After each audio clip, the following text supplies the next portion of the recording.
Hello, my name is Lars. This is my presentation with Martin Klingelbiel as co-author. Okay, I first want to introduce you to the world of technical maintenance of wind turbines. So start with the problem, the compact model formulation. I will glance over the compact model formulation, just say we have modeled this and trust us that it's a mixed integer linear program. Then I will dive a little bit deeper in the plan-based Dantzig-Wolfe decomposition of the problem and explain on a somewhere high level how the branch and price algorithm works, and then at the end present some numerical results where we comparison against Roby. All right. So wind turbines. Wind turbines, 300-meter tall, giant pillars of steel, and yeah, they rust, they get damaged, birds fly against them, so they need maintenance. And every 2 to 3 years, somebody needs to climb up there, check is everything in order, and repair if necessary. We have two methods to get up there and repair the rotor blades of the wind turbine. First, we have a platform that we stuck on the wind turbine itself and that drives about, so you can work really easy on the blades. The blade is here, the turbo, the pillow and the platform, or you can be suicidal, hang yourself with ropes up at the very top and work on the fly, so to speak, at the wind turbines. One method is a little bit safer and faster where you can work in stands and it's really easy to work. One is a little bit cheaper. And yeah, for small maintenance, you can just do it with rope when you just look at something. But sometimes you need to use the platform. To use the platform and all the materials and so on, you have a highly specific van. The van is packed with everything that you need to do. So a group of workers, a team, has always their specific van. This is important later when we talk about that. They have different qualifications, so not every maintenance task can be done by every team. And they cost differently and have different times. But for example, what I mean with times, and in addition to that, we are high in the air. The weather is really important. Okay, the weather means that in January, it's lots of rain, it snows, you cannot work due to regulations when the weather is bad. So you can only work a quarter of the time. And we have data from all of that. This is directly data from the wind turbines itself. Every wind turbine is a weather station. We've calculated that for every wind turbine and used the statistical data that you see here for Germany. So Germany has quite nice summers and bad winters, as many countries at the Northern Hemisphere. Yeah, so when you perform a job here, we simplify that to remove the stochasticity of the problem. And we say, okay, here it takes 1/92% the time to perform the task with perfect weather conditions. And here it takes 4 times as long.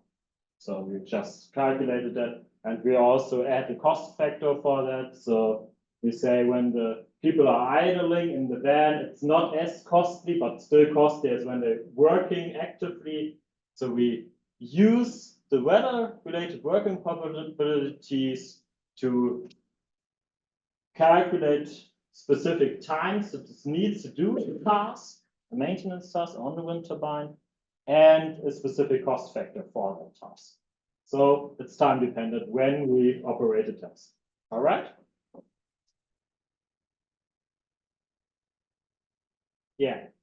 We have many maintenance tasks of one turbine, but we just say, okay, that is one task. It's the sum of all the other tasks is one turbine. So we cannot leave, start finishing half of the maintenance tasks of one turbine and come back later. So when we start to finish one working on the wind turbine, we need to do all the maintenance that we can. This turbine is just a simplification to get somewhere to a manageable size. Problem size with urgency. I come back. So urgency means that all the maintenance tasks need to be done to a specific period. So we need to finish the maintenance task at October 8th. So to speak. As I said earlier, the maintenance has different service providers. And in Germany, we say, okay, we have team-dependent labor and material and accommodation costs. We have the highly expensive teams from Germany and the cheap one from Polish. And this is just an example, but that's mainly correlated with the real-world data. So we have cheap teams, expensive teams, and different location of the team's headquarters. And the people are living in different locations. So it's relevant. How do the people with their van get to the maintenance tasks? So they drive from Poland to the northern of Germany, do their maintenance, and then it's weekend. So they want to spend their weekend at home. So they want to drive home and so on. So not every schedule, but most of the time it works that way. I've provided a little example on how that it works. We have one team here, one team here. Sorry. The teams. So we say one provider has a team type and 7 teams or 2 teams of that team type. The team types are the specifics, but we can have multiple teams booked from one provider. All right? And they are identical, so we have a little bit of symmetry there. Yeah. Number of teams we denote as n. And we have the team type dependent travel times. So it's easier for team type 1 to travel to task 2 than it is for team type 2 to travel all the way here. All right. But the qualifications, not every team can done every task. And we need to do the task I in a specific time window. So we cannot start before them because there is not maintenance due, but we must finish them in some kind of time window. All right. I've spoken earlier about then it's weekend and the people want to go home. Some people are a little bit more flexible. So we have cycles and they are operating, and the cycles are characterized by the number of days they are on site. They're working in Germany, finishing their tasks, and then a few days they need to be at home. So the black parts here are fixed. The people are always at home in this period. This is contractually regulated. So when we traveling to the site or back, you can always travel with the van. You can just drive all the way and drive all the way back. Or you leave the van where it is. Just the manpower gets on a plane and flies back over the weekend, and then flies back on the site, goes where they left the van, and then drives again. so to speak. We say for that, we're traveling by van or by plane between cycles. So we start at our depot. At our depot, our van is. So we need to perform the first task. We need to drive the first task, perform them. Then we have the choice. Leave the van at the task 3 and fly back with the plane, or drive back with the van. We choose, now for this small example, to fly back. Then it means we need, after the break, to fly back to the task 3, get our van, and then drive to task 4. This is the modeling assumption here. And yeah, that's the most complexity hidden there. That's different from other vehicle routing planning processes. All right. Any questions? I like questions to this problem statement of itself. So see, here's a graphical representation. And we drive back at the end. At the end, the van must be at the depot. We can just leave it in Germany. That's clear, I think. So for multiple teams, we're now scheduling not for one provider, but for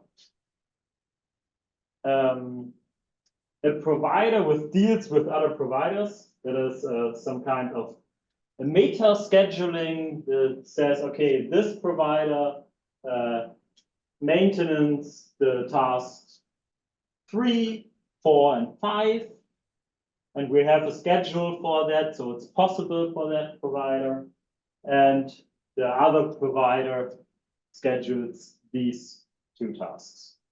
Sometimes you need to have multiple providers, sometimes you need to have expensive providers just because the capacity of the cheaper ones isn't enough. Or the urgency is so high that you need to finish it quite quickly. Okay. Now our objective function, I will not bore you with the mathematical formulation of that.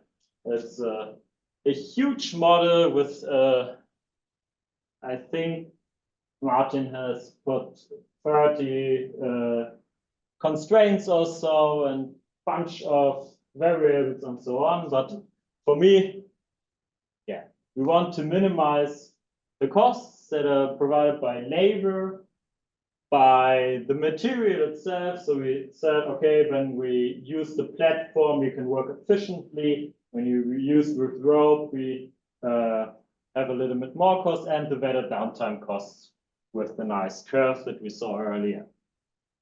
How do we travel?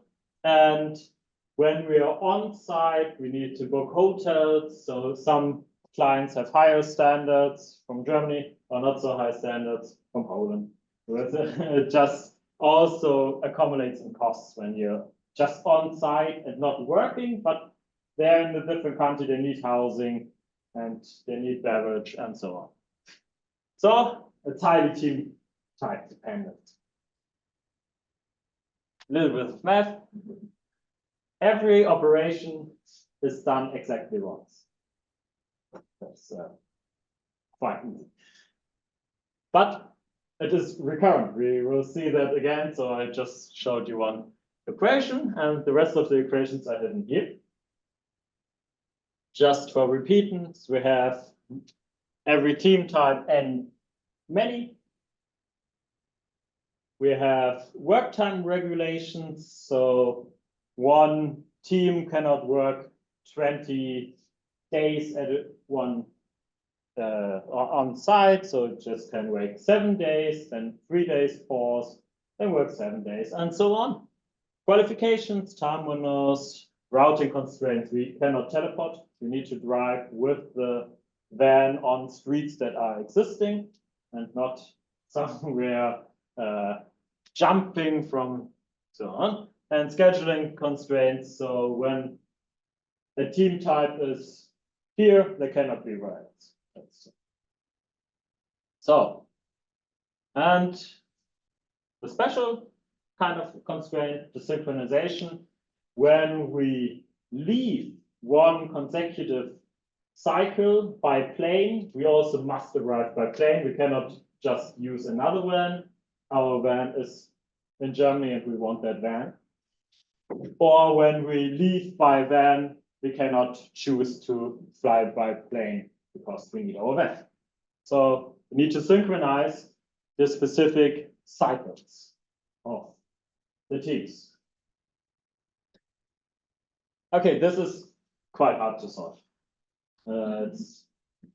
You can calculate with Gurobi over 1 week for 60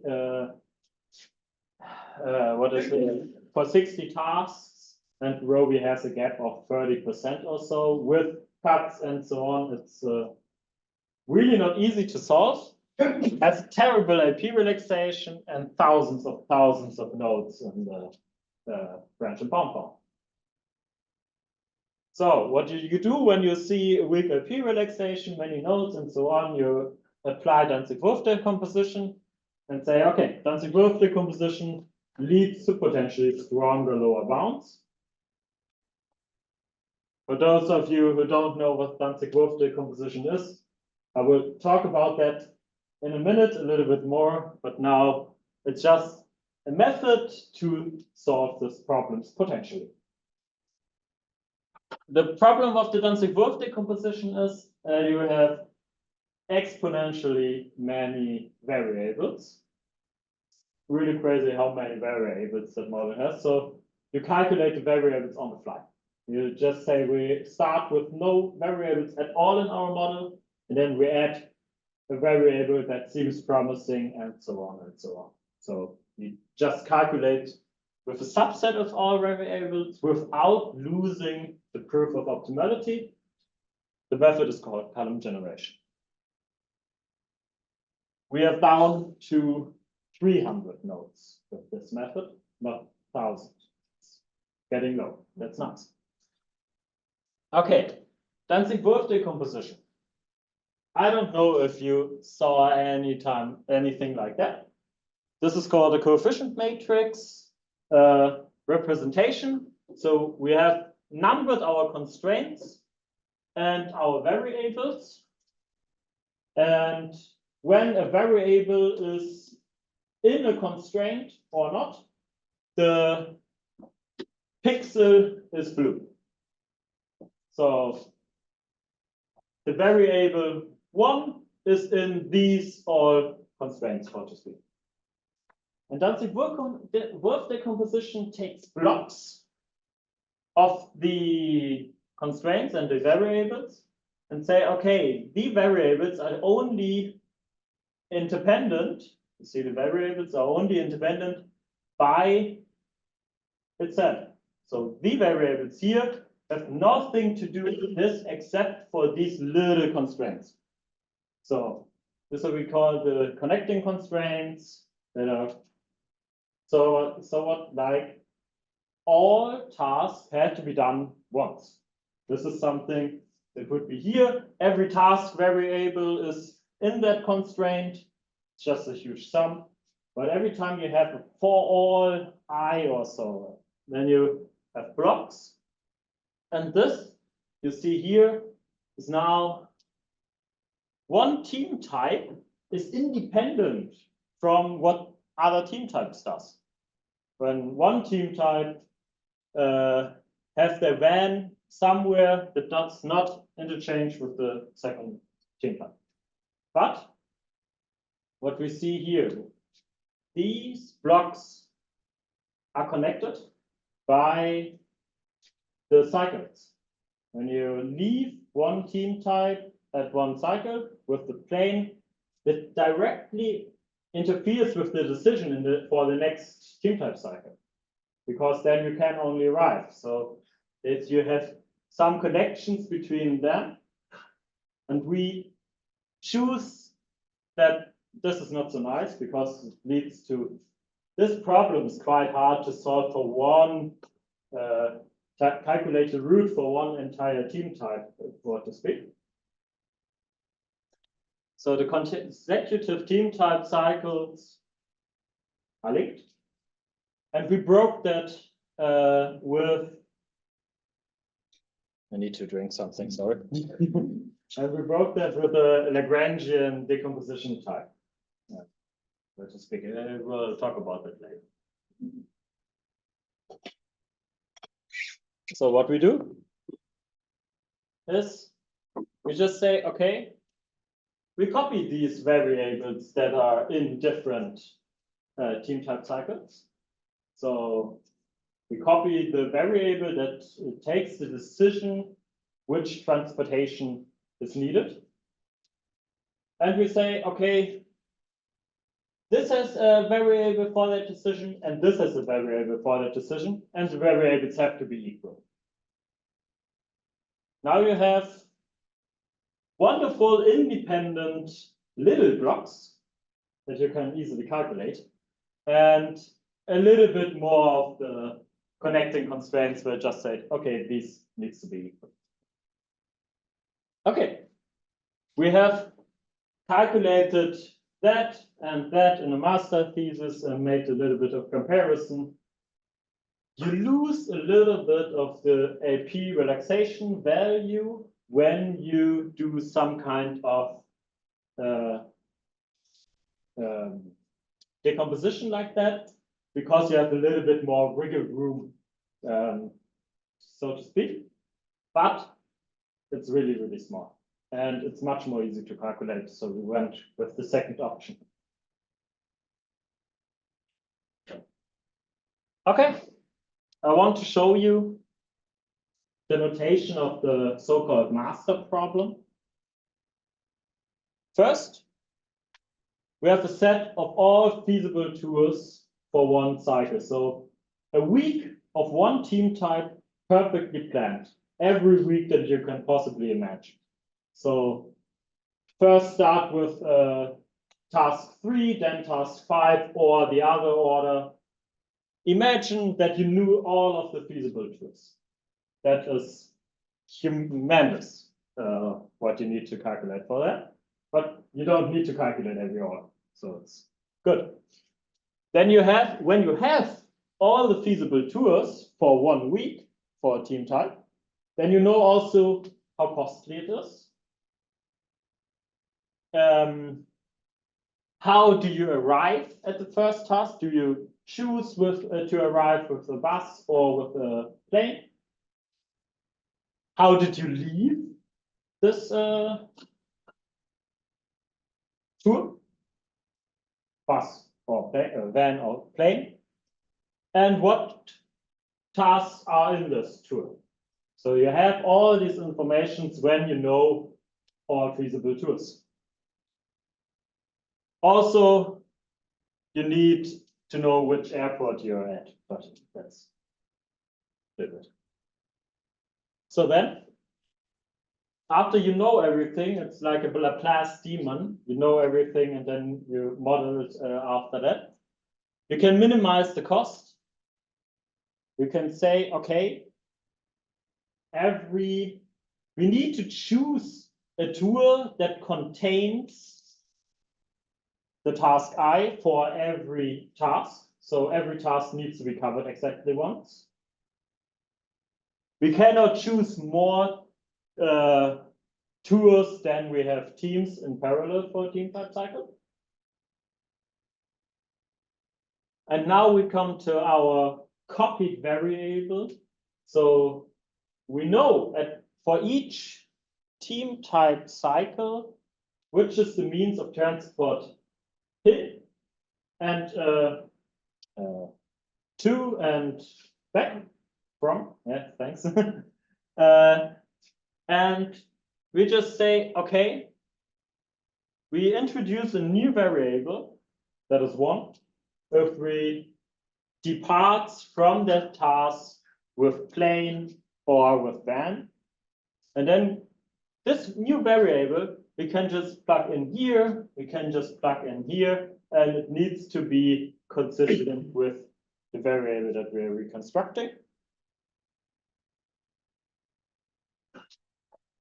you could leave all of that empty and just say, okay, we define our tours differently with the first approach on the matrix. But this one allows us to just say, okay, we choose a plan that is compatible with the before plan and the before plan, and then we have dual variables for every team type cycle, specific and not independent, not conflicting with the first and so on. So every time here, it's only one lambda that shows. That's always when you know that the decomposition works. Okay, how many of you have I lost? And what do you need to explain again? It's not. It's fine. Yeah, thank you. The question I said here, this is a variable. In the description, you have the identifier of the torque, so torque E, but it doesn't appear in the indices of this variable. So, is variable this of the beta decision variable, are they related to each individual torque or not? The beta variables are not defined for each individual tours here. We have a beta parameter that is defined for every tour. Okay. And we have the variable on the master level that are just saying, okay, when the task I is the last task and for a team type M in cycle Z, then we deplane flew with plane or flew drive with the van. And this is independent from the team, from the plans itself. That makes it a little bit clearer? Yeah. Okay, wonderful. Thanks for the question. It's much easier when you integrate. Okay, that's the whole master problem. Master problem is really short, so I just choose to present it. So the master problem now selects the best plans that we have. And we say, okay, we cannot calculate every plan of that. So we start with an empty set or with few plans and say, okay, we call that thing the restricted master problem. The restricted master problem now had no access to all the plans, but to a few of them. We solve the restricted master problem, and then we get dual variables as good as we can as an LP.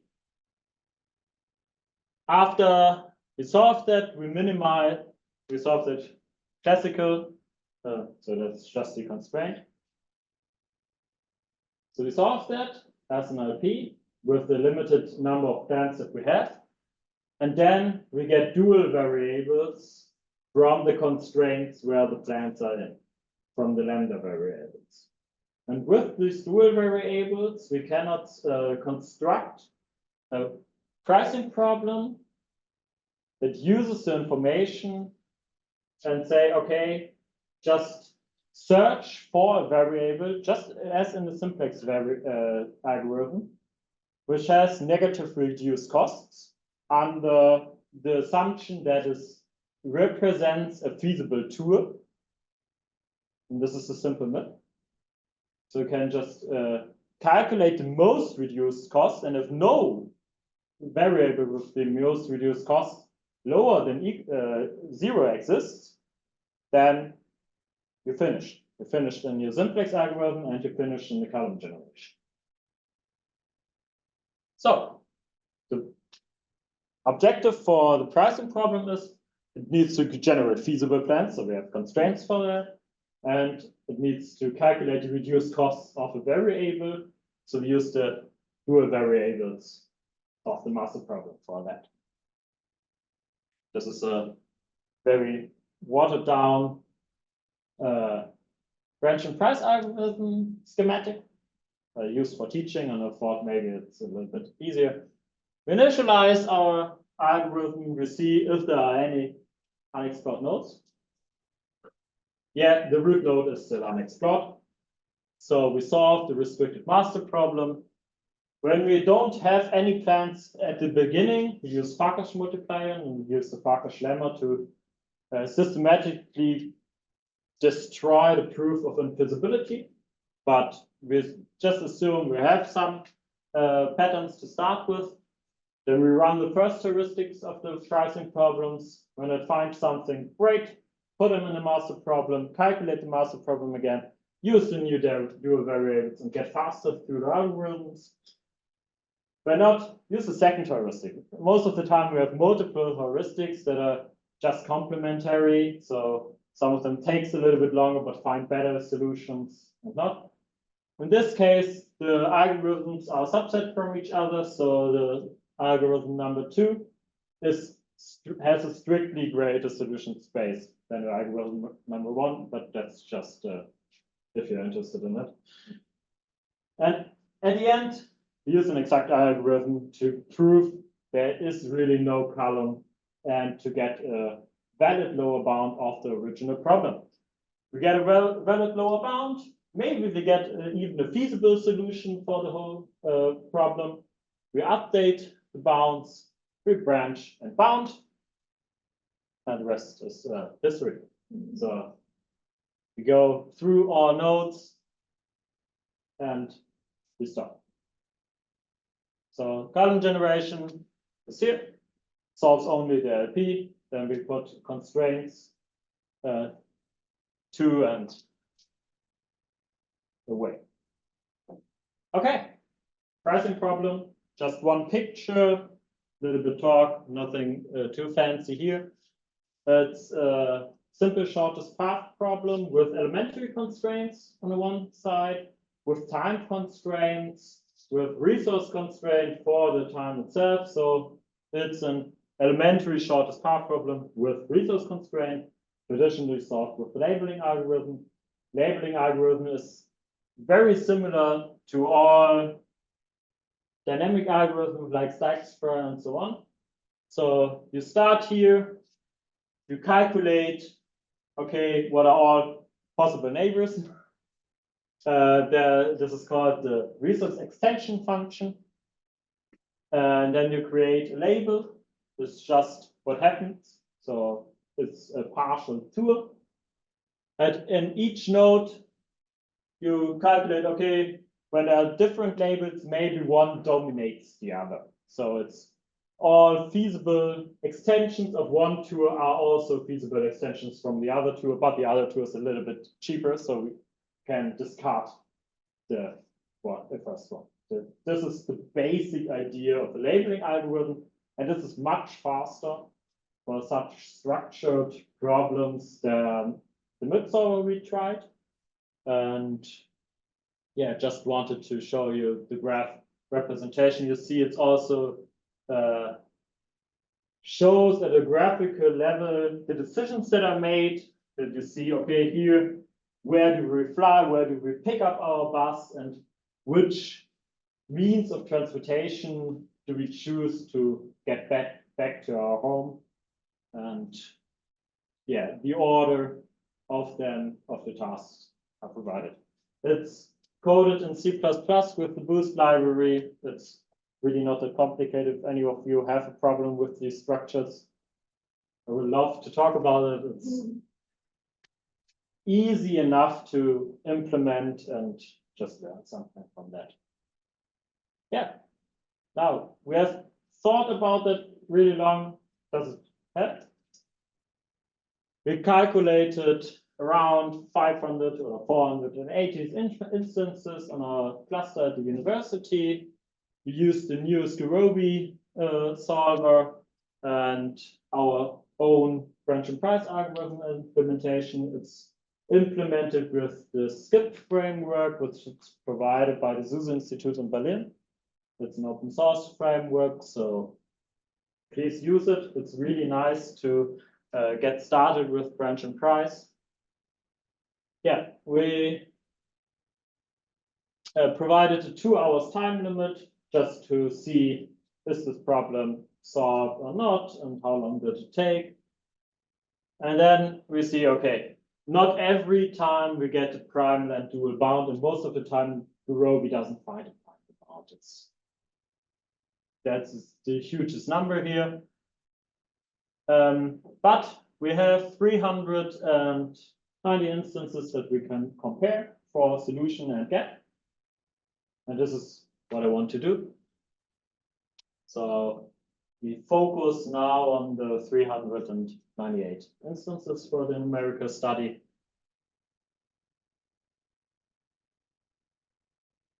They are clustered in instance size that are picked by the size, how many tasks are in that instance. So we have 15 to 60 many tasks, and we see Roby solves nothing to optimality at least.